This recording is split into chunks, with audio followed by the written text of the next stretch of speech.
Hey everybody, what's up? It's Chase. Welcome to another episode of the Chase Jarvis Live Show here on Creative Live. This is the show where I sit down with the world's best. I unpack their brains with the goal of helping you live your dreams in career, hobby, and life. My guest today is Dr. Tony Nader. Now, if you've ever had big questions, what is the meaning of life, for example, in this episode, Dr. Tony Nader literally answers that question. Now, he is a Harvard-trained medical doctor and has numerous Ph.D.s across things like neuroscience, psychology, psychiatry. He is a super genius, but most importantly, he is a foremost expert on how to bring happiness, health, peace to the mind through a combination of all of the hardcore science that you know and believe to be true and your spiritual side, all those things, those phenomena that you can't explain. It turns out that all of that area of our experience, our human experience, and the hardcore science, while they used to be at opposite ends of the spectrum, they now dovetail together in a very interesting web. I'm going to get out of the way and let you enjoy this episode with yours truly and Dr. Tony Nader.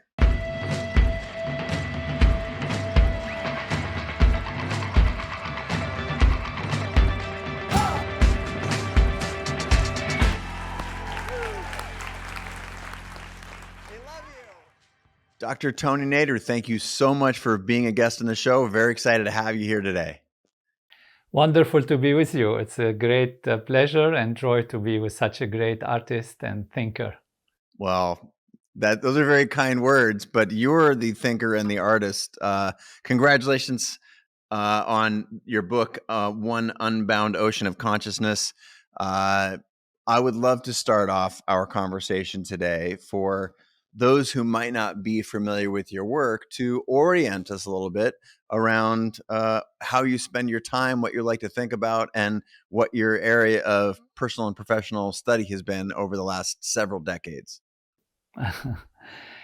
I've been fascinated by human life and the potential that it offers, but also intrigued by the issues that arise from decisions on so many levels. And I wanted to understand why we do what we do and how we choose our steps in life. I started by studying medicine with the assumption that we can, through understanding the physical level of reality, our body, our nervous system, we could really understand the totality of what we are about. And that's why I studied medicine and then psychiatry, then neurology, and then thought maybe to do some research myself in brain sciences. And so I did study brain and cognitive science, which means how the brain works to give us the feelings, the impressions, the sensations that we have, which means exactly what happens in the electrical activity of the brain and the chemical activity of the brain, and how this leads to our mentation, our mind, our cognition, our perception, our creative thinking, and decision-making also, and why we choose what we choose and our life where it takes us. At the same time, I was lucky to start also from the other side, not only the physical level of biology and chemistry and the chemical physiology and anatomy, but from the mind side. And this is how I started already more than 50 years ago, almost. I was very young, to study meditation and yoga and transcending. And I particularly got fascinated by Transcendental Meditation and studied how it can help from the mind side. So we have the body and the mind. So I studied the body and I wanted to study the mind and got more and more fascinated by the mind aspect, thinking and feeling that actually it gives more holistic fulfillment and creativity and hopefully better choices. And so I studied this in great depth, and I was lucky to get called by the founder of this program, Maharishi Mahesh Yogi, to India. It was in the 1990s. I had finished already 1989 my Ph.D. in brain and cognitive science and my medical neurology training. And I thought I'd spend some time understanding the ancient traditions that have these techniques, these mind techniques, to make life better.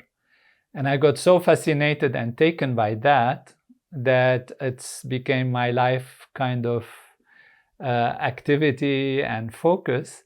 And so I realized that consciousness is primary and is most important and more important and more fundamental than the physical level. And now I spend my time trying to let people know in which way consciousness is primary, consciousness is important in life and living, and consciousness appearing actually as matter is the ultimate reality which philosophers and thinkers have been proposing in some ways or looking for in other ways. And that's how now I spend my time. What you just shared with us, what you mentioned, 50 years of much of this work. I find it absolutely fascinating, your journey originating, as you mentioned, through medicine. And then at some point there was, it seemed, I'm wondering if it was a moment or was there a series of small moments where you recognized that going beyond traditional, I will call it traditional Western thought or traditional medicine, to something that was beyond the science of the mind, to what would be called, maybe the spirit, wisdom, and ultimately consciousness. Now, that's, for some, that's a small leap. Maybe the listeners are saying, "Oh, yeah, that makes a ton of sense." But to me, it's, you're parking a lot of foundational, what it would be called common training, in moving into a world of meditation, mindfulness, awareness, consciousness. Was that a series of small steps, or was there a moment, an epiphany, where you realized that if I'm going to really understand what it means to be human and to be able to make choices and to use my own vernacular for this community, to create the life we want, that you're going to have to use some tools beyond the common understanding? Was it a small series of moments, or was there one leap where you recognized that this was important work? Funnily enough, it was in a sense both, because before I started my medical studies, I learned Transcendental Meditation, and I got a very profound experience. So that already awakened in me the desire to have this experience again, and that life, if it is lived on that level of fulfillment within, then there is something so profound and great.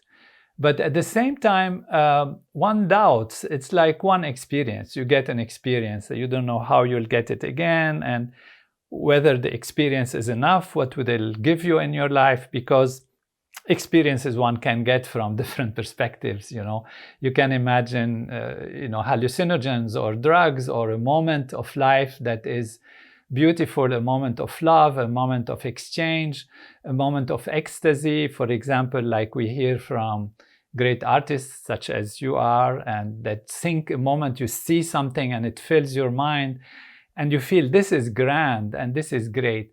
But to give your life to that, there has to be some more kind of solid, objective understanding. So you think maybe it's a passing thing, or even if it recurs, what will it do to my life? Will it make me a better person? Will it make me help others? Will it make my health better? Will it make my life and the life of others better? Is it just an ethereal kind of passing, nice feeling? Or is it something profound? So this was the flash, which in a sense made a big impact on me. But then I had to go through my path of belief that let's do something on the physical level, let's do the health part. So I went through a lot of training, medical training in the emergency room, under different circumstances, in the surgical room, in different places. And I realized, well, maybe in psychiatry it can help others. And so I went to the mind like that. And there were these steps where you can help others, but that phenomenon of well-being, of feeling good, with the betterment of health, the betterment of mental potential, the ability to concentrate, have better relation with others, was really getting to me as something really profound, not just a fleeting experience. And so I went through my studies and gradually kept on thinking, what is this offering me? What can I offer through this versus what I can offer through that?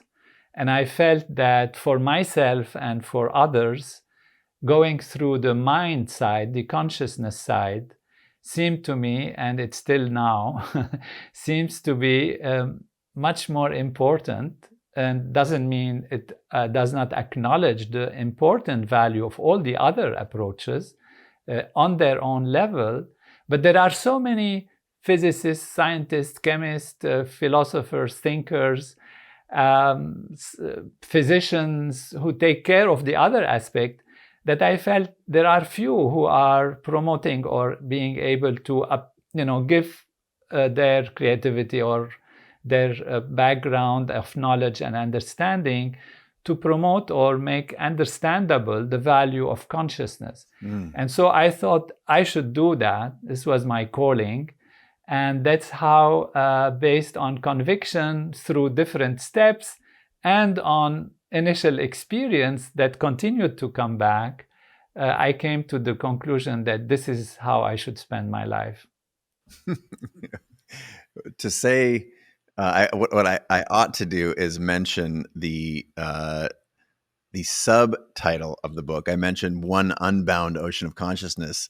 The subhead, for those who are interested, is Simple Answers to the Big Questions in Life.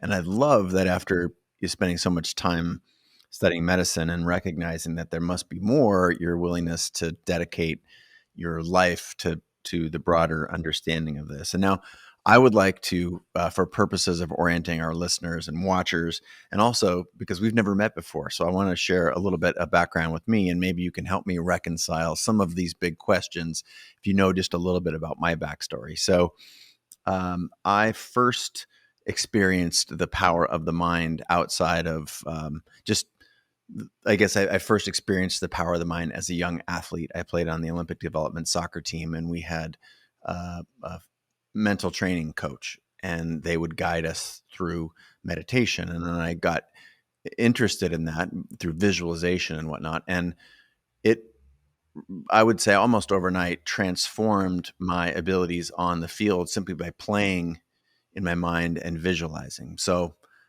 I would say I was hooked because I got incredible results just in using my mind. And there's a lot of experiments out there, for those that don't know, people shooting free throws, and the people who practiced shooting free throws in basketball every day versus the people who practiced in their mind, the people who actually practiced in their mind improved more than the people who physically shot. So there's plenty of evidence, of scientific evidence, if you will, about the benefits.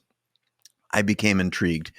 Fast forward, I've lived a life in career. I left sports, professionally or semi-professionally, and went in, as many of us do, into a career, only to at some point find that there was a gap. I believed that there was, more potential, and I was reminded of that experience as a young child and sought meditation. And the meditation that I found was transcendental meditation, the kind that you've talked already in our conversation today about. And I would call I did the training, not like you, I did not train under Maharishi himself, but in the tm.org universe. And I was steamrolled. Within 10 days, I had felt another wave of transformation in my life. So I give you that context because I'm showing up here today now, having been practicing somewhere between 8 and 10 years of TM. And I can't express in words how that vehicle has transformed my life, because it's thorough, it's omnidirectional, it's every aspect of my life. And so I'm hoping, in an effort to get people to to invest in you and your material, can you explain what these feelings that I'm experiencing in TM, in simple meditation, why they have had such a profound effect. What am I feeling that if I were to try and expose others who might not have begun meditation or be interested in your universe, what can you tell me about the experience that I'm having that it is so profound, and why? It's a beautiful experience. I just want to tell you that really this is somehow what I have also experienced. And so it's very similar. And it is what makes us and those who are interested in this come back and want to say to others, there is a treasure there. Don't ignore it. Try it. Give it a chance. And if I want to answer in a very simple way, what is the experience? What is its reality? Why it gives such a sense? In the simplest few words, it will be you are experiencing your true self. And by experiencing one's true self and knowing in an experiential level the profundity, the beauty, the grandeur, the fullness of one's own self, then one gets anchored on a field of being that is so profound that it gives a sense of security, of peace, of wholeness, because the self is truly ultimate reality. So when I say one unbounded ocean of consciousness, that is the ultimate self of everything and everyone. You know, the mind is like an ocean. And I'm sure you have been exposed to this analogy when you learn TM. And we are usually on the surface of the mind, being tossed around by waves that come and go. And we don't have direct connection with the depths of the ocean, which is the depths of our true self. In Transcendental Meditation, when we close the eyes in the most innocent, simple, natural way, because it's effortless, it is natural, which means it goes by itself. You don't have to force it even. It's just a simple technique that doesn't depend on belief or philosophy or anything, whether you believe in it or not, and just do it and it works. When you close the eyes, you allow the mind to settle down through the technique that you have learned, that is transcending, to settle down to its own depths. So it's like going from the surface of the ocean, where the mind is jumping around from thought to thought, like the waves of thought, into a more stable source of creativity, the source of thought.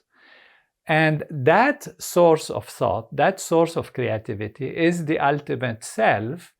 And established in that, there is then ability to be creative, ability to see things from a perspective that is profound rather than from a limited perspective. And that is why we all those who practice feel something really, really deep is happening. And so this is, in a few words, some of the way we can look at it. Yeah, there's a connectedness that there's a dissipation of fear. There's a feeling of one, of whole, of ease, that the idea behind transcendental meditation was that it was born from, and that I've felt.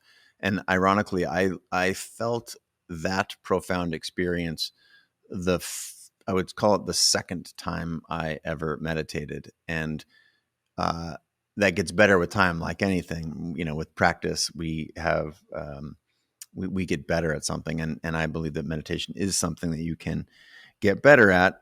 And yet, here we are moving through life, popular culture. People pull out in front of us and in traffic, and there's someone who's listening to this right now who's on their commute, and there's all kinds of stimuli rather, pouring into us. And your book is about answering the biggest questions. So we have to begin with the biggest is, what does this all mean? Why are we here? What are we doing? Yeah, beautiful.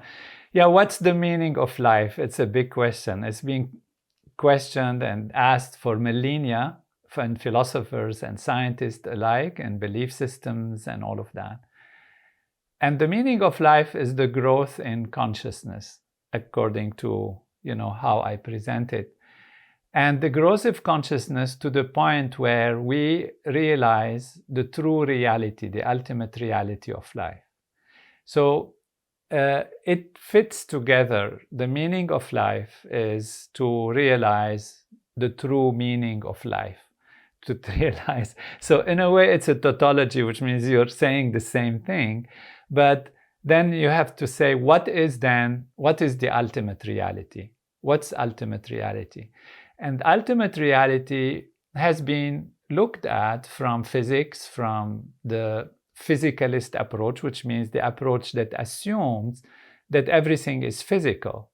And so the scientists, the philosophers, the thinkers have started to say, what is everything made of? And you say, well, it's matter. What is matter? Matter turns out to be energy. We know E equal mc squared, so that is behind us. So we know that. But if we dissect it, what is anything? You take an object and you say, what is it made of? And scientists kept going deeper. There is some chemistry there, something there. So what is the chemical made of? Molecules. What are the molecules made of? So we're going to the source of reality. And then find molecules, and they found that the molecules are made out of atoms. And then what are the atoms? They are made out of more smaller particles, tinier and tinier Quarks particles. and neutrinos. Exactly, the neutrinos, the electrons, the positrons, and all of that, the elementary particles.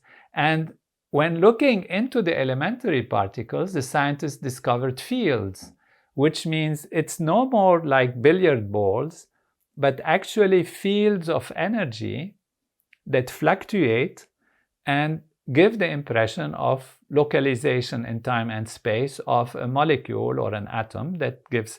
So there were these force fields, these different fields, and as scientists kept going deeper, what are these fields? They are like electricity, magnetism, and gravity. These are what we call fields that act at a distance because they're not localized in space and time. And this is why they call them a field. So they looked at electricity and magnetism, and they found that they are actually one field, and now we call it the electromagnetic field. So there's not two fields, it's one field. And then they kept looking at the other forces of nature, and they discovered that they are more and more unified. And today there are theories of a unified field that say that everything that we know, everything that there is a field of one reality called the unified field. And many of the greatest scientists of today, they are coming to the realization that it's a field of consciousness. So the ultimate reality from the objective perspective, meaning from analyzing the objects in a way that does not involve even the observer, the subject, comes to that reality. But that realization has also come from ancient knowledge through many philosophers and the ancient Vedantic knowledge that says that there is one field that then appears as many. So when we're looking at the ultimate reality, we have two options. We can say it's either physical or it's mental, it's consciousness.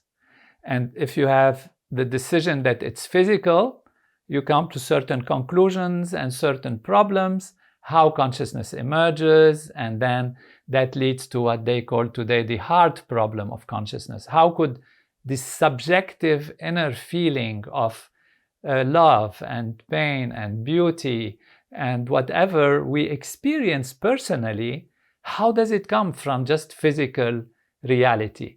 And this hard problem of consciousness has not at all been solved in any logical way at all. There is not even a hint of a solution. So if you start from the physical, you get blocked. You have many problems to solve. And besides, where does the physical come from? Now, there is one other way to do it, and to start from consciousness. And if you start from consciousness, you have to be able to explain how the physical comes, because we cannot deny that we are here, that we are talking, that there are cameras, and that there are sounds, and there are cars, and tables and people and all of that, they are real. They're also real. So if consciousness is primary, how does the physical appear? And that is what I deal with in the book, One Unbounded Ocean of Consciousness. Starting with my conviction, based on all my research and analysis and study of beliefs, of physical objects, of physicality, of where science is going, my strong faith and belief and understanding is that consciousness is the ultimate reality. What is then the meaning of life in this context? It's just to be able to know that.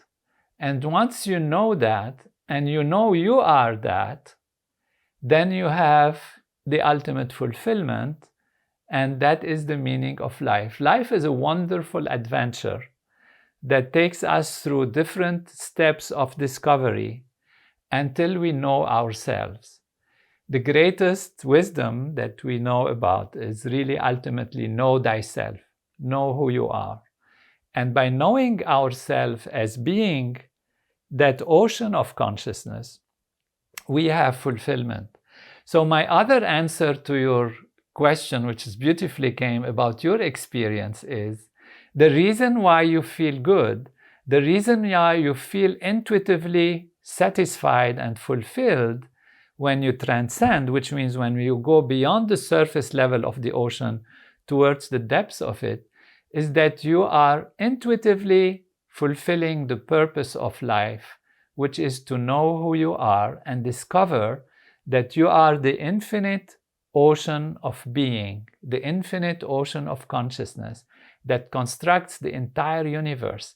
And thou art that, you are that, everything is that.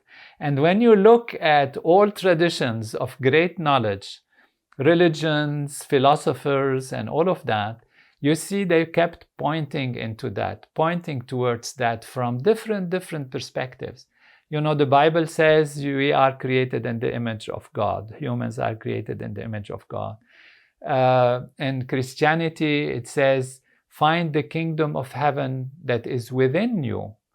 And all of these great knowledge in Greece, Know Thyself, written in Delphi, and all the great teachings of Buddhism and teachings even of all aspects of reality, and even actually science yes. is searching for the ultimate reality. Let's know who we are. Let's know what we are. And when you have a glimpse of that directly, spontaneously, you feel great. Because you know you are the universe on some level. It's not a pretense, it's not a mood making, it's a true deep experience of the ultimate reality.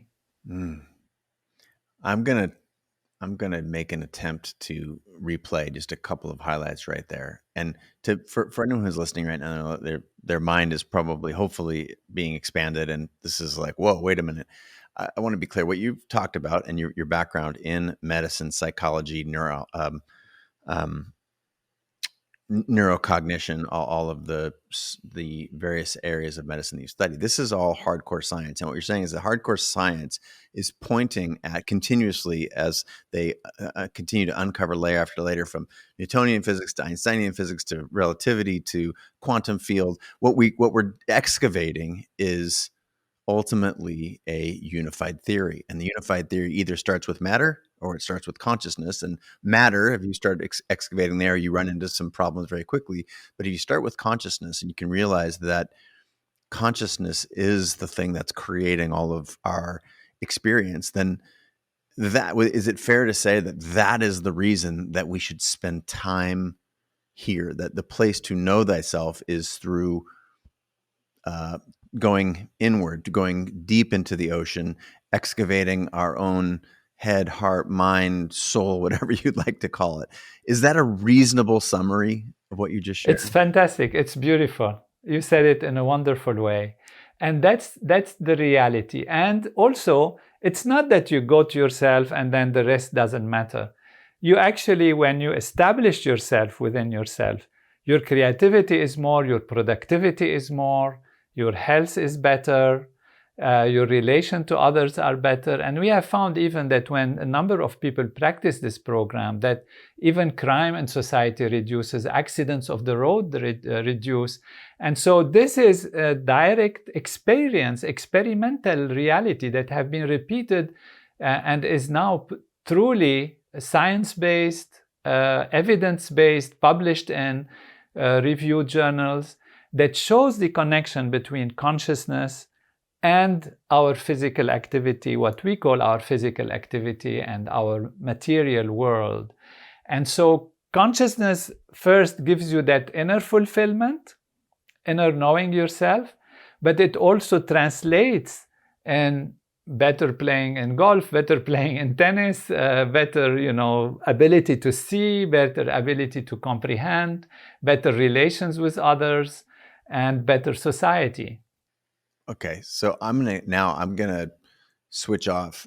I'm gonna try and switch off my own personal experiences and the knowledge that I think I have acquired through years of studying this and reading your material, your most recent book, again, One Unbound Ocean of Consciousness, Simple Answers to the Big Questions in Life. I'm going to park all of that for a second. I'm going to try and ask some basic questions that I feel like would be generated from our audience. If we were in a live studio audience, I feel like some of these questions might come up, and I want to ask you to answer them as if we were sitting in a television studio together. Is that okay?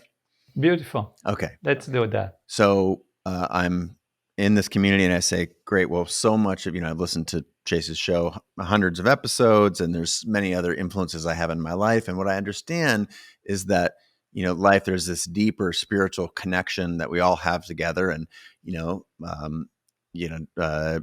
Nader, maybe this is this unified theory you're talking about, but is this why, say, manifestation works? Because when I think of something, or in different languages, if I pray or if I visualize or if I go in, that I have the experience of those things coming true in my life. So is this what you're talking about? This is also part of it. Yes, it's wonderful. The whole theory actually starts with, if you want to say how to understand all that, what is the connection with it? It starts with what would have been there before anything manifested. So we go back, let's say, in time before the Big Bang. Big Bang is the history of our universe, started with a big explosion, and then there were fields and forces, and then they started to cool and expand and inflate, and then the objects and everything appeared. So what was before that? What was before that? That's the big question. And what was before that, according to what I present in this paradigm, is consciousness, pure consciousness. Unmanifest, non-manifest, which means nothing about it is experienceable through the senses or touch or feeling or matter or energy. It has nothing like that. It's just pure existence of something we call consciousness. We call it consciousness because it is conscious. And it is conscious of itself. And being conscious of itself, and in the book I explain how it's conscious of itself in infinite number of ways, it actually imagines all possibilities. So the reality, as explained in this, is that you have a consciousness that has within it all possibilities at the same time, which means on a virtual level, which means not on a real level, on a virtual level, there is one consciousness that has an infinite number of possibilities. It means Chase, Jarvis is here, Jarvis, Chase, Tony is here, everybody's here, and we are there at all levels of possibility. We are there young and old, big and small. We are there rich and poor. We are there married to our girlfriend of high school, or to, we are the king of the galaxy or the queen of the universe. It's just in the same way as an author who wants to write a fictitious book and has great consciousness and great imagination, can imagine any character. That consciousness, which is much bigger than a limited consciousness, has the ability to imagine all aspects of possibilities. All possibilities that there is in its imagination. Now, it's only imagined. So before the author has the book real, it's just imagination of possibilities. So it knows all of these are imaginations, but it doesn't know what it is like to be in the shoes of all these actual characters that are there. They include animals and trees and plants and stones and mountains and countries and different countries. You can imagine anything, Apollo and Zeus and whatever you want. Imagination, it's just imagination. Now what happens is that in order to know, because the nature of this consciousness is to know itself, in order to be able to know in all possible ways, it limits its awareness and starts experiencing from a limited perspective. And that is a question of perspective. You, as a great photographer, you know exactly what a perspective is and what you can look at from one angle or another. And if you choose the right perspective, you can produce beauty. If you can choose the wrong perspective, you can maybe get something not so special, just some kind of usual. So it's the eye of the beholder that sees the beauty. And so that is perspective. Now, in order for this to be possible and to have true experience, this unbounded ocean limits its perception and perspective onto specific values. So you have a big landscape, but what is there in the landscape? Some small part here, some small part. So focusing the attention fully on small parts and pieces of the reality to see them on their own level. And that is how manifestation actually arises. There is a sequence of logic of how this happens and why it happens. But manifestation is the result of experiencing from a limited perspective the infinite possibilities that are available in the unbounded ocean of consciousness. So what we are all doing is experiencing these things. So when we say you manifest something, in fact, what you're doing is bringing to life something that's already there. And it is how your attention is able to see it. You know, as we can take the example of, say, Michelangelo, who said that he looked at a stone and there is within the stone, there is the sculpture that he wanted to produce. There is the person that he wanted to, let's say David wanted to produce the great David. And he said he would look at the stone and the David is there. All he needed to do is remove the parts that are hiding it, chip away the parts that are hiding the sculpture, and then the sculpture comes to life. So manifestation is more like this than actually creation. It's a revelation. It's actually a revelation. We reveal what is already there if our consciousness is wide enough. So all possibilities are there, and what do we reveal depends on our ability to see and our ability to bring out.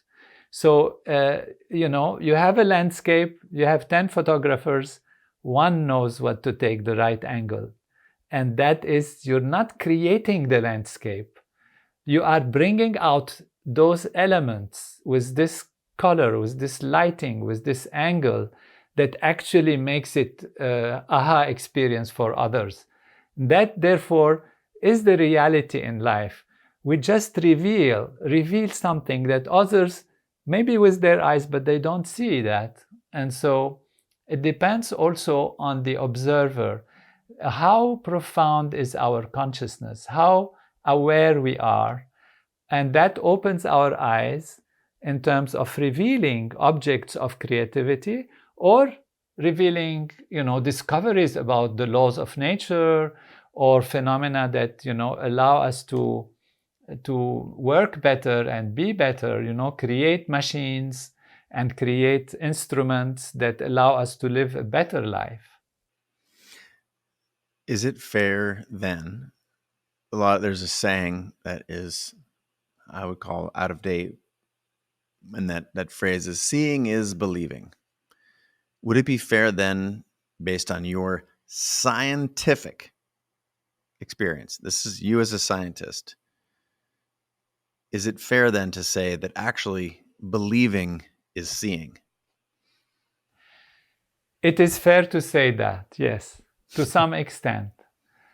Seeing is believing. We know that, let's say, you have a ray of light. I usually take this example because it strikes. So you have a light of 700 nanometer wavelengths. Okay, it is light at 700 nanometer wavelengths. Our nervous system, when it is exposed to that light through the eyes, if they are functioning normally, will say this is red, this is the color red, because that's the wavelengths of the light that humans recognize as red.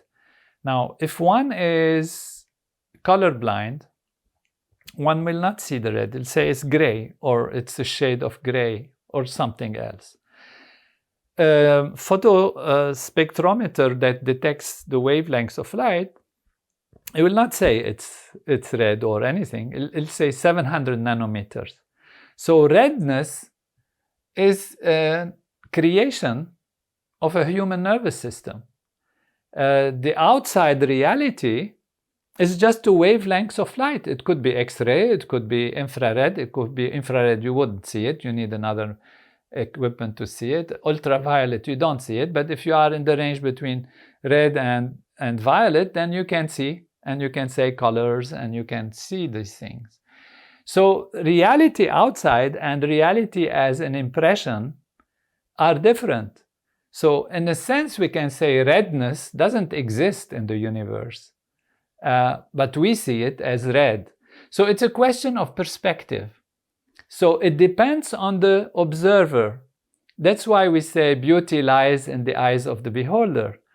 The observer participates in the process of observing, but the observed, the object of observation, also plays its role.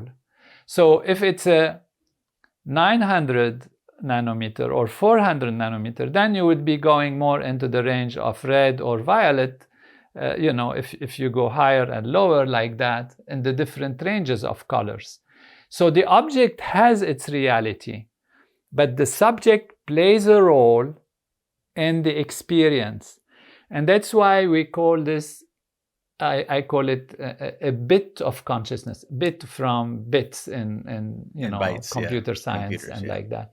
A moment of experience. So every moment of experience that we have depends on three aspects: the observer, the process of observation, and the observed.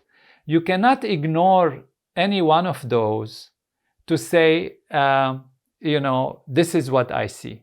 So if we say believing is seeing, okay, but what are you seeing? You have to also depend on the object that is there. What can you see in the object? Yes, depends on your vision. If you are clear in your vision, you might see things that others don't see. You might experience things that others don't see. Somebody comes with a flower, beautiful flower, they give you the flower. Okay, there is the shape of the flower, the color of the flower.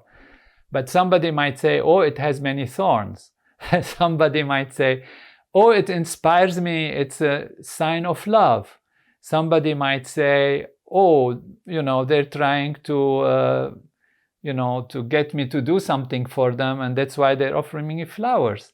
Or they want me to forgive them for what they have done. So it's the same flower, but what it creates in the individual is depending on the individual's predisposition, the individual consciousness, the individual ability to see and to see beyond. So if you are really in tune with yourself, you can really see then what the person actually wants, rather than, or what the person who brings you the flowers' intentions are, rather than projecting your own prejudice or predisposition about the situation. So it's a mixture. There is a flower, but there is a perceiver also. And this is the combination and the relationship that creates the ultimate moment of experience or moment of perception. So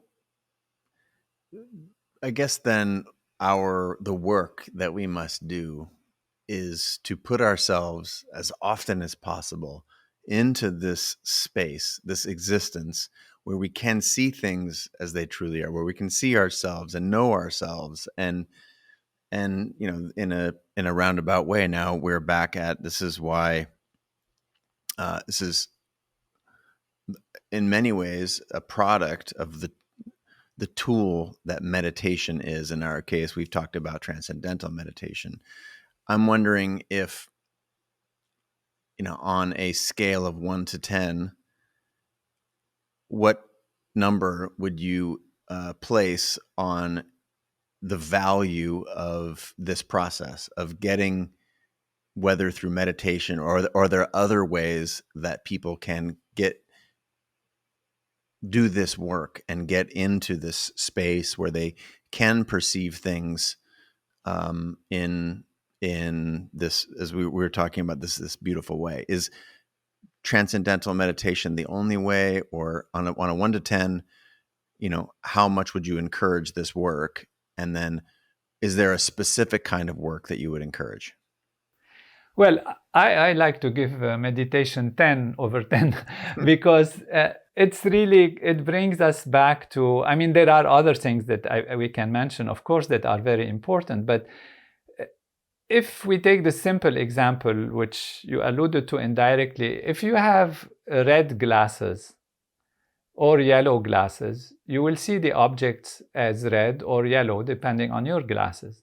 And unfortunately, we see this a lot in the world today, where people wear their own glasses and then they are sure that it's red. You take a white paper and you say, what is the color of this? And they don't know, they forgot that they have their red glasses, and they tell you, well, it is red. And the other person says, no, it's yellow, because they have yellow glasses. And then they are so sure it's red, and the other is so sure it's yellow, that they think the other is crazy, and the other thinks the other is crazy. And if it's a fundamental problem, not just looking at a piece of paper, but a fundamental problem, they can fight. They might kill each other if it's something about society, about life and living. Religions or you can see how these things happen. Yeah. Yeah, exactly. And you see this. So what we need is to clean up our glasses. This is exactly what you're saying. Now, how our glasses get tainted, so we do it, and what we can do about it. Stress is a big problem. Stress and previous experience lead to impressions and prejudice, and it colors our glasses every time we expose ourselves to something. It colors our glasses one way or the other. If it is exposure to something good and real, then our glasses are cleared up. If it's something stressful, a problem, unhealthy, unbalanced, then our prejudice, our glasses are tinted in a way that makes us see like this. So we have to be careful about everything. We have to be exercising, so the blood flow is going through our system properly and our health is there. We have to eat properly so that we don't eat the wrong foods that are disturbing to our physiology, what we put ourselves. We have to see the right things. We have to experience the beautiful things, So why people like photography and painting and all of that? Because it exposes some harmony in nature, some beauty. Whatever, it can be weird beauty, it can be a real simple, coherent symmetry. It doesn't matter. There is some sense of harmony, of connectedness, of unifying value.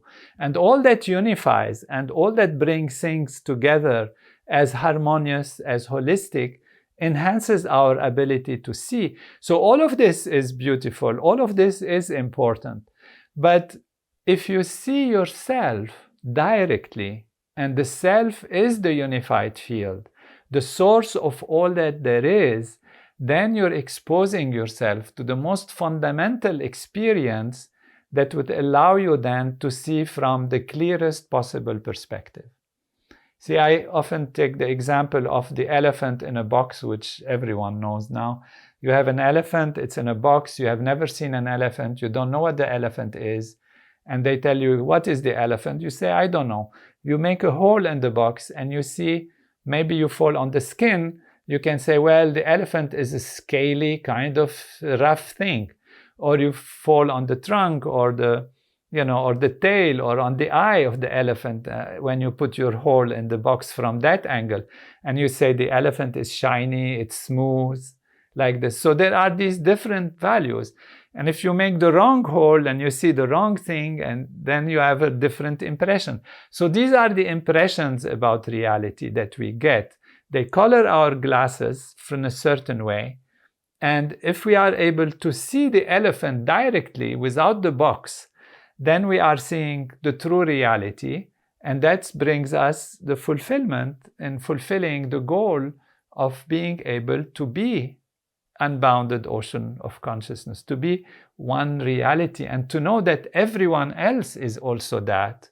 And that is what we call rising in consciousness, to be able to see the unity of life, the harmony of life, the unity of existence, the unity of all of us is something that has very profound effects on our experience, but also on our health, on our well-being, and our relation to others, and on society as a whole, in creating literally world peace and harmony, because then we are acting from that unified level of existence, which is the ultimate reality. Otherwise, what we are doing is acting from small perspectives, from limited perspectives, from divisive perspectives, and there you have the potential for problems.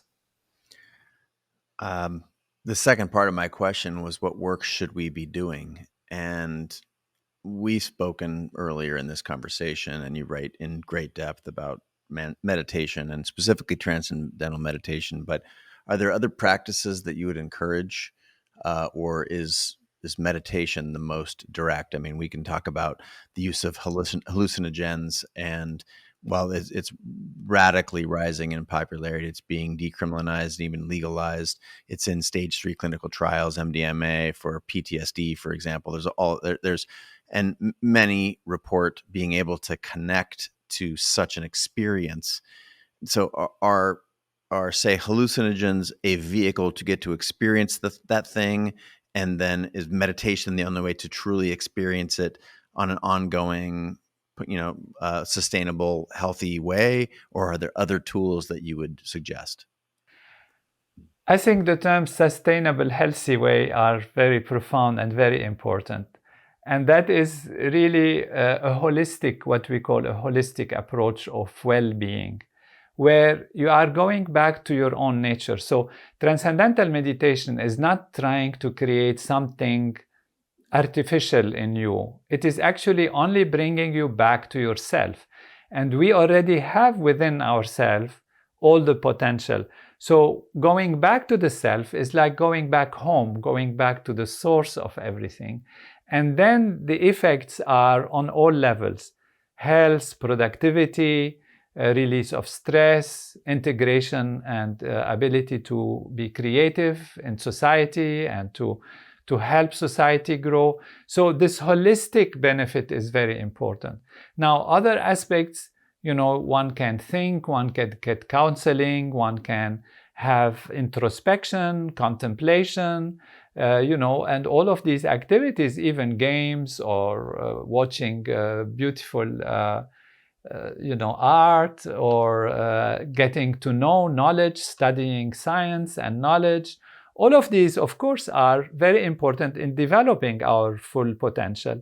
Now, getting an experience in a way that is dramatic and bizarre, such as hallucinogens, well, can be an experience, but over the long term, what is its effect on addiction, end product? Where does it lead us in terms of dependency? And we have seen that the ultimate results can be very dangerous. So we have to be very careful. And while assessing and trying and playing is okay to some level, But getting trapped into something that can lead us to problems and inefficiency, inability to operate properly, and lose ourselves is not, of course, a good solution over the long run. So that's why I gave 10 to Transcendental Meditation, because it's science-based, evidence-based. It's very simple, very natural, and doesn't depend on belief or anything, and doesn't even depend on reading my book or not. You just practice it, and it works. I'll just a quick plug there. It's tm.org if you're interested in transcendental meditation. This is not aimed to be a TM plug but just again, I'm commenting on my personal experiences and you, Dr. Tony, that your life of studying this from a scientific and a medical perspective, and that is part of what I think is so fascinating. And you get philosophers that many of whom you've named in our conversation, and you got hardcore science, and they're coming at the same problem from different angles and arriving largely at a very similar destination, this idea of consciousness. So I want to tell another little brief story and then ask a question as a follow-up. So my wife is a meditation and a mindfulness teacher, practitioner first, and she would say that practitioner first and teacher second. And she studied under most of the greats that have been alive in our lifetime, people like Ram Dass and others. And I have become very enamored and come to understand the concept of awareness. Right, all we really have in life, right, is attention. What do we play? We have a flashlight, and there's lots of things to point that flashlight at, and all we really have is this flashlight. And say in meditation, in TM, what you try and put that light on is nothing, right? Is this one unified experience. And people are like, oh, how do you think about nothing? There are thoughts, and it's like a movie screen, and there's a movie playing, and you see things come in and go. Yes, you see those. But there are moments that we've all experienced the first 3 seconds after you close your eyes before you've thought of anything. That's nothingness, right? That's pure consciousness. So is the goal of our attention, if we truly can place our attention, is our goal to be attentive to just the concept of being, and is it the experience of directing our attention throughout the day? We're going to choose to focus on the positive thing. We're going to choose to focus and see the beautiful things in life, to be grateful to. Is that just gymnastics that we do? Are these just muscles that we're strengthening so that ultimately we can place our attention inward to this, the depths of the ocean, to use your ocean analogy? And if it's not that, please tell me what it is. It is that, in the sense of it is silence, it is pure being, and it's transcendental, which means it's beyond thoughts, beyond any activity of the mind. But how to reach it is very important. If you try to reach it by trying or forcing the mind, you get into the difficulty, and many people will say, it's not for me. My mind is rushing in all direction. It's running in all ideas. I have the mind jumping from thought to thought, and I cannot keep my mind still. And so therefore, trying like this on the surface, like try to still your mind, try to think of nothing, doesn't really make it happen in a natural way. And therefore, that kind of glimpse of a little silence on the surface is possible. But what we're talking about is diving to the depths of the ocean. And diving to the depths of the ocean is a natural process. See, every one of us is looking for more and more in life, more and more of everything. We want more love, more beauty, more beautiful things to taste, or to to see, to hear, to more delicious things to taste. And we want more charm, we want more love, we want more even money, we want more power. And we are doing all of this through our senses, which project us to the outside, looking for more and more on the outside. Whereas if we come to our true understanding of the nature of life, the nature of ultimate reality, we have said it is this pure consciousness. It is this unified field from which and in which is all possibilities that can be ever present anywhere are coming from this field, which modern science is glimpsing and understanding even from an objective level, which the ancient traditions tell us is there. And therefore, our desire to go for more and more and more can be directed inwards. This is what we do in Transcendental Meditation. We just use the nature of the mind to want to go to more and more, but which usually does that by projecting outside. And now we say, just take the inward direction and follow this simple process. And then the mind, guided by its own nature, dives towards its own self, to know thyself, to know that you are that. And that happens completely naturally. You know, if the honeybee is buzzing around and you hear the buzzing and buzzing and buzzing, and suddenly it's quiet, it's because it has found the nectar. And when it finds the nectar, it settles there. So to create silence, give it the nectar.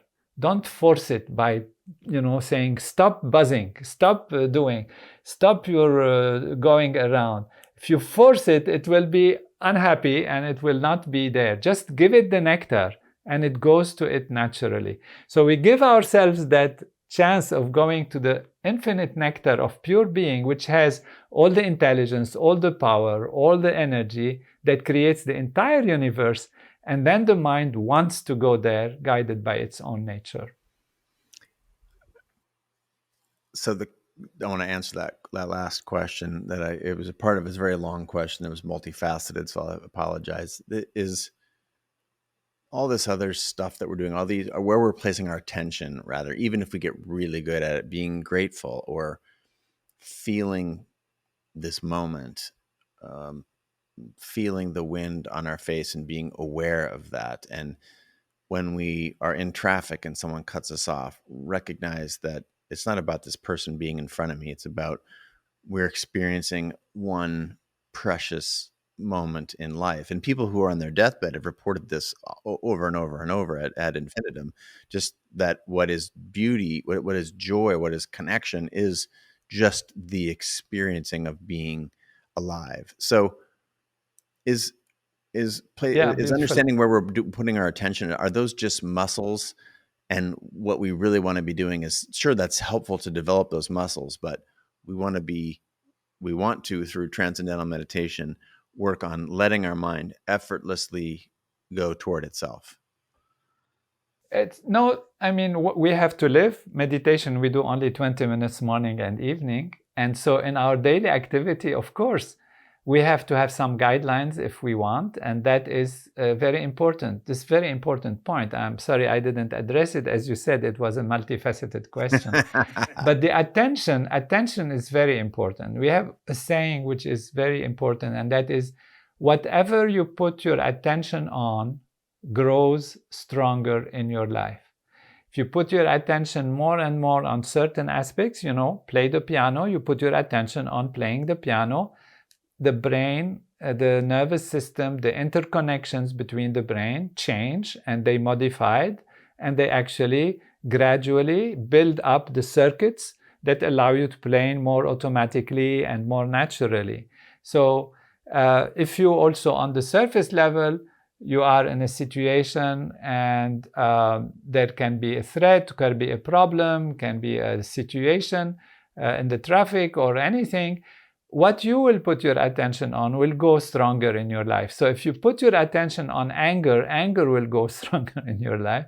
You put your attention on fighting and the problem of the other, you can have all of this problem kind of situation grow for your own self. It's not just for the other, but it's also important for the other.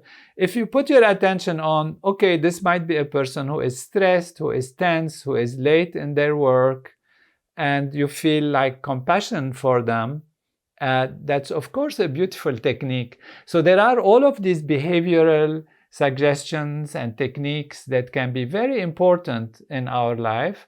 And of course, there are many teachers who give these directions and guidance and inspirations in that reality.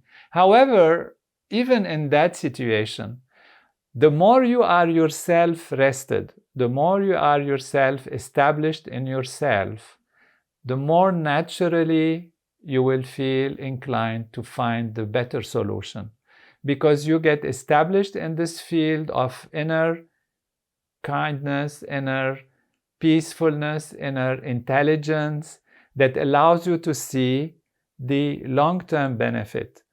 And see, in our nervous system, we have the fight or flight response, which we have inherited from being in the jungle. And that is whenever we are exposed to a threat situation or unpleasant situation, the inner values, the old instincts come out, and we are immediately wanting to fight or to run away, one or the other. So that is the flight or flight response, which is an adaptive response. Otherwise, in the jungle, if you are going to think about music and philosophy, when the beast is there, you'll be devoured before you kind of think about philosophical stuff. So this will wake up. Unfortunately, in society, it wakes up with a loud noise or with somebody in the car, crossing around or doing the wrong thing. And that then the anger comes. And what happens is the upper part of the brain, which is more logical, which gives us better survival, better long-term effect, is a little bit shut down. And this is not, just theory. This is, we know through blood flow distribution to different parts of the brain how it happens. Now, when transcendental meditation does, again, I'm coming back to this because it's the phenomenon. It establishes you in the self, which means it establishes you in the higher value of your awareness, not just the fight or flight instinctive animal response, but the fact of our humanity, our greater values of greater thinking. They're so well developed. As you say, muscle, yes, it does create coherence in the brain. And there are scientific studies that show that the distribution of electrical activity between the front and the back, the right and the left, become more coherent in people who practice transcendental meditation. And this is due to the opening of the reserves.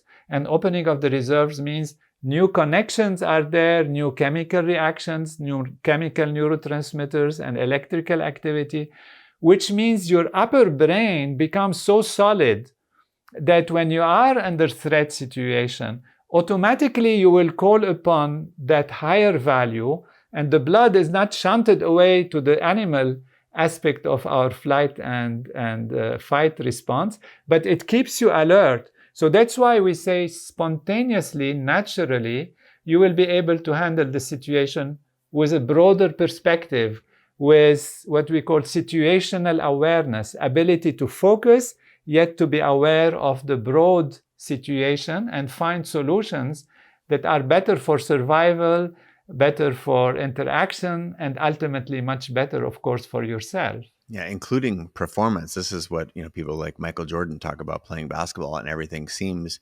effortless and in slow motion, a universal, like usually you're aware of a thing like the flower or the car or the traffic or, my grandmother, but to be aware, almost aware with a capital A, that is what this feeling of the peak performers in any discipline have talked about. We feel these as flow states, or it's harmony rather than focus on an attention on one thing. It's everything. So beautiful. Yeah. Do you feel like this has been a consistent report of the people who are meditators that I've had on the show, and that is my friend Tim Ferriss wrote a book studying hundreds of people, and of all the people that he studied that were peak performers, some form of meditation, mindfulness, awareness practice was the largest. I think was the number one most powerful and common thread, right behind or right ahead of something like people getting actual sleep and taking care of their body. So I think when we, I want to read a couple of the chapter headings from your book. Space and time, causality, human awareness, the speed and shift of attention, karma and constraints, mindfulness, yoga, challenges and solutions. There is just, you have done an incredible job of making the science of mind and the human experience, putting into a book.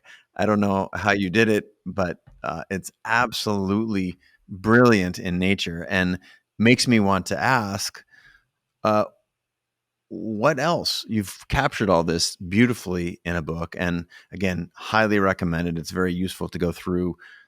Your prologue is very um, powerful at laying out this, largely what we've been speaking about here. But now, once we're aware of these, that the science, this is hardcore science, and our our experience, what we know, what we experience in our world, where we've had these, manifestations, or, oh, I was just going to call someone and someone calls you, and these profound stillness, quietness, connection.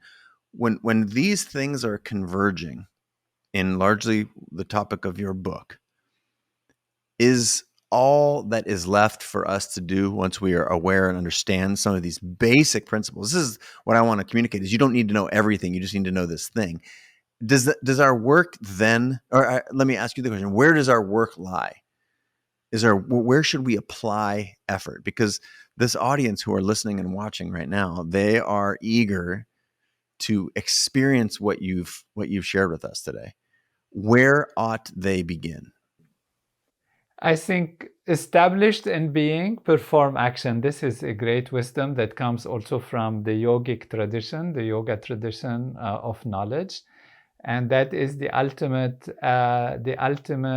wisdom, if you like. There is 200% of life, 100% inner and 100% outer. So established in the field of being, then we can perform with broad comprehension, yet ability to focus.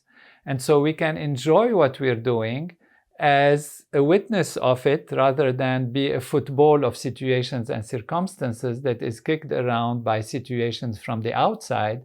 We get established in the infinite field of stability and strength, which is who we are. It's not something we have to create. It's something we have not been in touch with, but which is our true self. So we are almost foreign to ourselves if we are not established in ourselves. And then we are foreign to ourselves. We are then, impressions of others and what they say, what we have heard about ourselves when we are young, or this told us that, and that teacher told us this parent or this friend told us that, and these things remain in us, and we kind of are starting to associate ourselves with these things which are not our true self. And therefore we are acting based on those limitations of who we are. And what we need is to go back to the self, establish ourselves in that anchoring of life, and then we have the full field of possibilities available to us to enjoy, because the self is flat, absolute, silence, and then it enjoys living, it enjoys participating in life, and the enjoyment will be much bigger when we are anchored in ourselves than being tossed around by the outer circumstances and depend on them. That is what leads to what we call equanimity. Equanimity in all situations, the sense of being equal, being peaceful. And this is something that does not get created only through understanding and intellect, but through direct experience of the inner self. I don't even know where to start, besides by thanking you for all the work. I mean, you're the TM head of over 100 nations. Your work from Harvard to with the Maharishi, the span of your professional effort over the decades is absolutely mind blowing. Thank you for approaching this work. Thank you for providing us with the book and all of your effort, and also your kindness and compassion. And I read a quote that's your where was it? Here, I made a note of it. This is a quote from you. I want everyone to know what consciousness is and how to develop it to enjoy the full potential of individual and social life. So I would like to just a debt of personal gratitude to you and the work that you've done.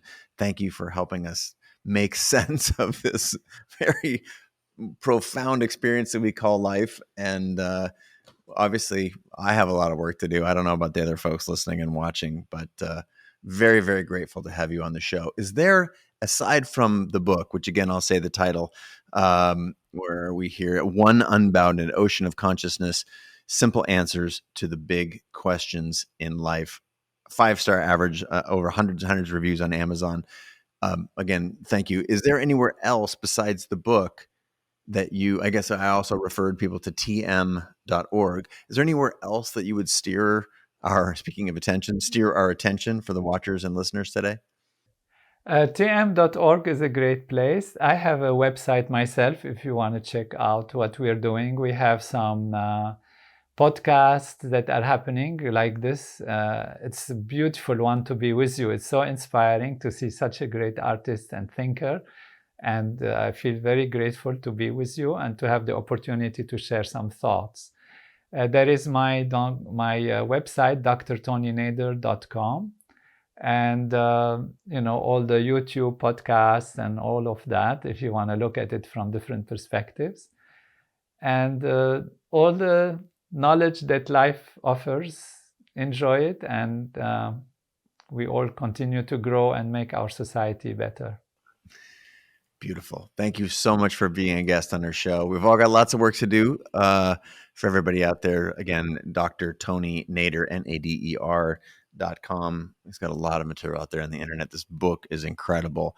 And of course, tm.org, of which I am a personal, I don't get any dollars for this. It's just my experience of that meditation, and specifically TM, has brought to me as no less than transformational. So thank you again, Doctor, for being a guest on the show. Grateful to have had you. And I look forward to our next conversation and to staying in touch. My great pleasure. All right. Until next time, everyone out there on the internet, in your ears, eyes, wherever you're taking this in one unified field. Thank you so much for being with us. And until next time, from Dr. Tony and myself, we bid you adieu.